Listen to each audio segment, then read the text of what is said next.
Dear friends, good morning all of you. आपके अपने channel education पाठशाला में आपका स्वागत है। हम प्रश्नावली 4C का प्रश्न 7 देखेंगे, जो दिया है 2√3x² - 14x + 4√3 = 0 को गुणनखंड विधि से हल करना है। हमें पता होना चाहिए कि गुणनखंड विधि किस प्रकार की जाती है, इसलिए हम सर्वप्रथम आपको यहाँ पर हल करते हैं और यहाँ पर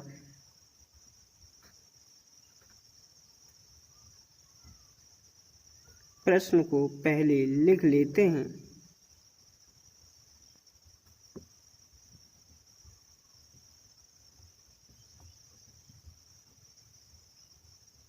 बराबर 0। अब हम प्रश्न को हल करने के लिए हमें ध्यान रखना है, इसके गुणनखंड के लिए यहाँ पर x² का गुणांक 2√3 और यहाँ पर अचर पद 4√3 है। इनका आपस में मल्टीपल करते हैं और यहाँ पर देखते हैं, जब हम 4√3 और 2√3 का आपस में गुणा करें तो हम इस प्रकार लिखेंगे,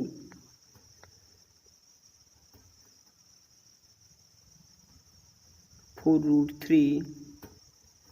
इसका अर्थ है हम 2 का गुणा 4 से, तो यह संख्या 8।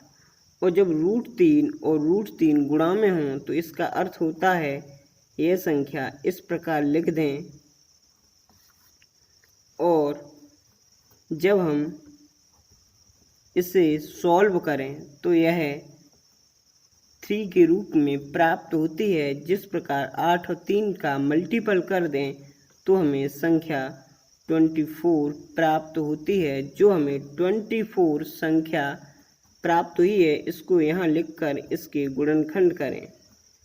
गुणनखंड का अर्थ है कि हम इसको इस प्रकार गुणनखंड करें, जब हम इसे 12 × 2 12 से जब 2 का मल्टीपल करें तो हमें 24 संख्या प्राप्त होती है। उसी प्रकार 8 × 3 जब हम 8 से 3 का मल्टीपल करें तो संख्या में 24 प्राप्त होती है। जब हम 24 × 1 तब भी हमें संख्या 24 प्राप्त होती है। जब 6 का मल्टीपल 4 से करें तब भी संख्या में 24 प्राप्त होती है। इसलिए हमें पता होना चाहिए इसमें से हम कौन से पद को लें, इन दिए हुए पदों में से कौन से पद को लें कि हमें गुणनखंड हमारे सही तरीके से हो जाएं। इसलिए हम इनको अब जोड़ें। 12 और 2 को जोड़ें तो हमारी संख्या 14, और 8 और 3 को जोड़ें तो 11, 24 और 1 को जोड़ें तो 25, 6 और 4 को जोड़ें तो 10 प्राप्त होती है। अब हम देखते हैं, यहाँ पर x का गुणांक 14 है, इसलिए हम जहाँ पर संख्या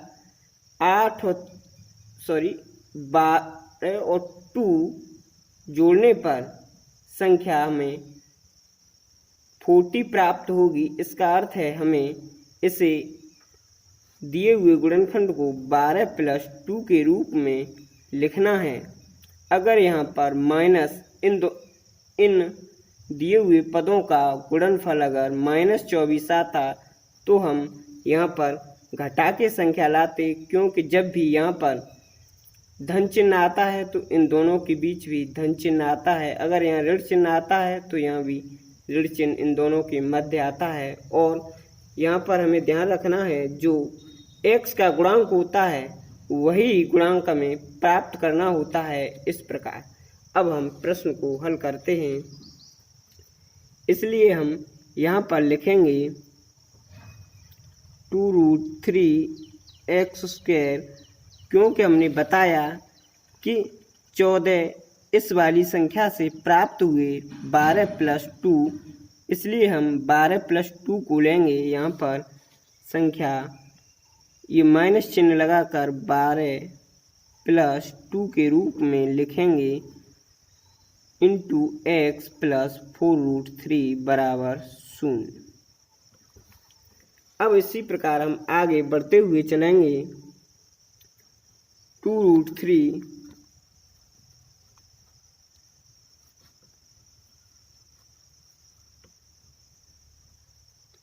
x² माइनस 12 माइनस का गुणा 12 से करें तो यह 12 और इधर से x का तो यह -x 12x और इसी प्रकार माइनस का गुणा 2 से और x का इधर से तो 2x + 4√3। यहाँ से अब 4 पद हो गए हैं, इसलिए हम कॉमन लेने की प्रक्रिया को स्टार्ट करेंगे। अब हम यहाँ से जब कॉमन लें तो इन दो पदों से हमें पता है कि कॉमन लेने के समय हमें ध्यान रखना है कि यहाँ 2√3 है, लेकिन यहाँ पर 12x यहाँ x² है, इसलिए यहाँ से 2 और √3 और x कॉमन आएगा, इसलिए यहाँ पर बची हुई संख्या x। अब यहाँ से जब 2 कॉमन लिए तो हमें पता है कि 6 बचेंगे, क्योंकि 2 से भाग 12 में करने पर 6 आते हैं, लेकिन हमने √3 और कॉमन लिया है तो यहाँ से भी √3 कॉमन आएगा। तो हमें पता है 12 संख्या को हम 6√2 और इसको और आगे बढ़ाएं तो हम 2 लिख सकते हैं। और हम पता है कि 2 × √3 और √3 संख्या को लिख सकते हैं, क्योंकि 3 को हम √3 और √3 लिख सकते हैं इंटू 2। अब हमें पता है यह 12 संख्या का स्वरूप लिखा हुआ है, इसलिए हम 2 √3 और 2 अब कॉमन ले सकते हैं, इसलिए बची हुई संख्या 2√3 होगी। यहाँ पर देखें तो 2√3 कॉमन आने के बाद x कॉमन आने के बाद यहाँ x - 2√3, इसी प्रकार यहाँ से -2 कॉमन लेने के बाद यहाँ संख्या x - 2√3 शेष बचेगी। अब हम इसी प्रश्न को आगे श्रेणी में बढ़ाते हैं।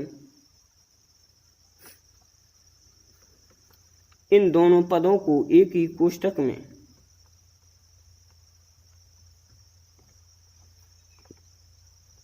लिख लेते हैं।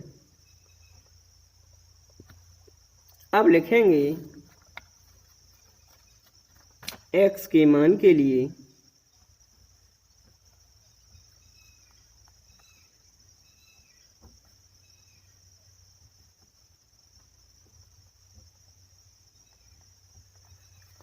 तब हमें पता होना चाहिए कि हम जब x का मान यहाँ से निकालें तो हम इसे 2 भागों में विभाजित कर इसको एक बार 0 लिख देते हैं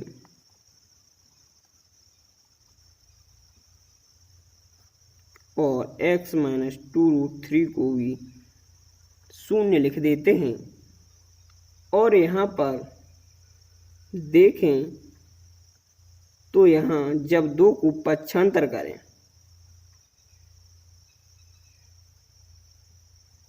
तो यह धनात्मक, क्योंकि जब भी कोई संख्या पक्षांतर करते हैं तो वह धनात्मक, और यहाँ से जब x का मान निकालें तो जो गुणा में संख्या लिखी हुई है वह सब दूसरे पक्ष में लिखी हुई संख्या के बट्टे में जाती है, इसलिए x का मान यहाँ पर 2/2√3। यहाँ पर देखें तो संख्या 2 से 2 कैंसिल हो गई, इसलिए हम कह सकते हैं x का मान 1/√3 है।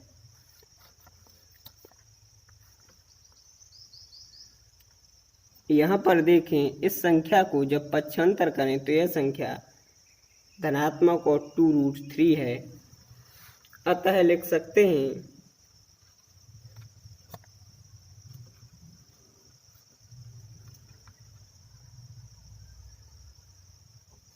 x के मान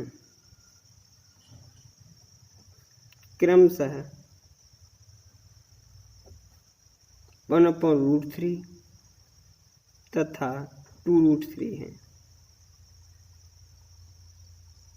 हम नेक्स्ट प्रश्न को आगे की वीडियो में हल करेंगे। इस प्रकार की वीडियोस के हल के लिए हमारे चैनल एजुकेशन पाठशाला को विजिट करें। Thank you.